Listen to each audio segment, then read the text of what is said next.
জাকসু নির্বাচনকে ঘিরে ছাত্র শিবিরের বিরুদ্ধে নারী প্রার্থীদের উপর সাইবার বুলিংয়ের অভিযোগ করেছে বাম দলীয় জোট সংসপ্ত। সকালে ক্যাম্পাসে কেন্দ্রীয় শহীদ মিনার এলাকায় সংবাদ সম্মেলন করে সংগঠনটি দাবি করে কোনো প্যানেল এবং প্রার্থীরা টাকার বিনিময়ে ভোট কেনার অপচেষ্টা করছেন। এ সময় নারী প্রার্থীদের সাইবার নিরাপত্তা ও ভোটের লেভেল প্লেইং ফিল্ড নিশ্চিতের দাবি জানান বক্তারা। এদিন বিশ্ববিদ্যালয়ের মুরাদ চত্বরে নির্বাচনী প্রচারণায় নামে ছাত্র শিবির। একই এলাকায় প্রচারণা চালায় ছাত্রদলও।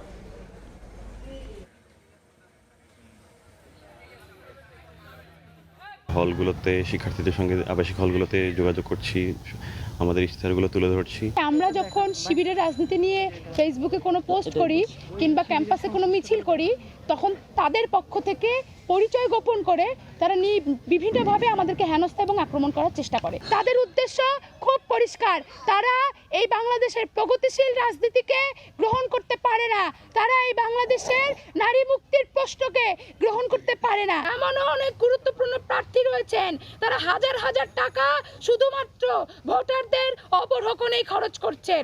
হাবিবুর রহমান নামে একজন কমেন্ট করেছেন, নারী নেতৃত্ব তার চেয়ে অনেক বেটার আছে, এর মতো আবর্জনা যদি নেতৃত্ব আসে তাহলে দেশের 12টা বাজবে, তুই তো নিজেই একটা কুলাঙ্গার। এই মুহূর্তে জাহাঙ্গীরনগর বিশ্ববিদ্যালয়ে আছেন মোজাফফর হোসেন জয়, সরাসরি যাচ্ছি তার কাছে। জাহাঙ্গীরনগর বিশ্ববিদ্যালয়ে আজকে শুক্রবার বন্ধের দিনও কিন্তু নির্বাচনের প্রচারণায় অংশ নিয়েছে প্রার্থীরা। জাহাঙ্গীরনগর বিশ্ববিদ্যালয়ে সকাল থেকেই নির্বাচনী প্রচারণায় অংশ নেয় ছাত্র শিবির।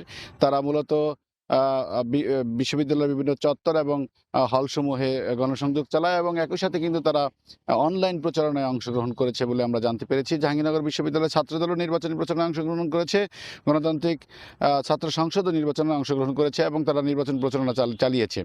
বর্তমানে দুপুরবেলাতে নির্বাচনী প্রচারণা নিয়ে এখন বর্তমানে নামাজ এবং খাবারের বিরতি চলছে। তবে একটি সংগঠনের পক্ষ থেকে, অর্থাৎ বাম দলীয় জোটের পক্ষ থেকে সংসপ্তক নামে একটি মঞ্চ থেকে একটি সংবাদ সম্মেলন করা হয়েছে। উক্ত সংবাদ সম্মেলনে কিন্তু তারা কিছু অভিযোগ এনেছে। সেটি হচ্ছে যে কালো টাকা বা অর্থের ছড়াছড়ি হচ্ছে ক্যাম্পাসে নির্বাচনের সময়কালীন সময়ে, এবং একই সাথে তারা কিন্তু সাইবার বুলিং নিয়েও বিভিন্ন দল বা সংগঠনের বিরুদ্ধে অভিযোগ করেছেন। তারা বলেছেন যে নারী যারা নেত্রী রয়েছে তাদেরকে সাইবার বুলিংয়ের শিকার হতে হচ্ছে। এই ব্যাপারে তারা বারবার প্রশাসনের হস্তক্ষেপ কামনা করছেন। একই সাথে কিন্তু নির্বাচনের যে আচরণবিধি জাহাঙ্গীরনগর বিশ্ববিদ্যালয় নির্বাচন কমিশন কর্তৃক প্রণীত হয়েছে এবং সেই আচরণবিধি কিন্তু নির্বাচনী প্রচারণায় মানা হচ্ছে না বলে অভিযোগ করেছে বিশেষ করে এই সংসপ্তক নামে যে বাম ঘরানার যে জোট রয়েছে তারা কিন্তু অভিযোগ করেছে।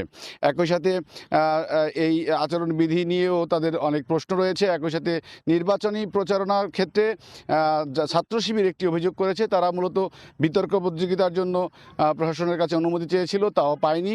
সুতরাং তারা একটি কথাই বলছেন যে এই স্বল্প সময়ের মধ্যে আমরা 12,000 শিক্ষার্থীর দ্বার প্রান্তে পৌঁছতে পারছি না এবং প্রত্যেকটি একজন শিক্ষার্থীকে সময় দেওয়া অসম্ভব হয়ে পড়েছে। তাই তারা বলেছিল যে নির্বাচনী প্রচারণা হয় সময় বৃদ্ধি করার প্রয়োজন রয়েছে। একই সাথে নাহলে যেটি বলছিল যে বিতর্ক প্রতিযোগিতার আয়োজন করা হলে হল ভিত্তিক তারা নির্বাচনী প্রচারণায় অংশগ্রহণ করতে পারত।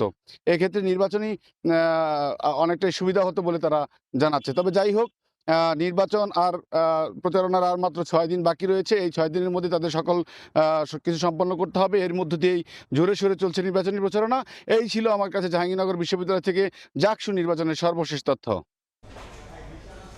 জাকসু নির্বাচনের প্রচারণার খবর জানছিলাম জাহাঙ্গীরনগর বিশ্ববিদ্যালয় থেকে।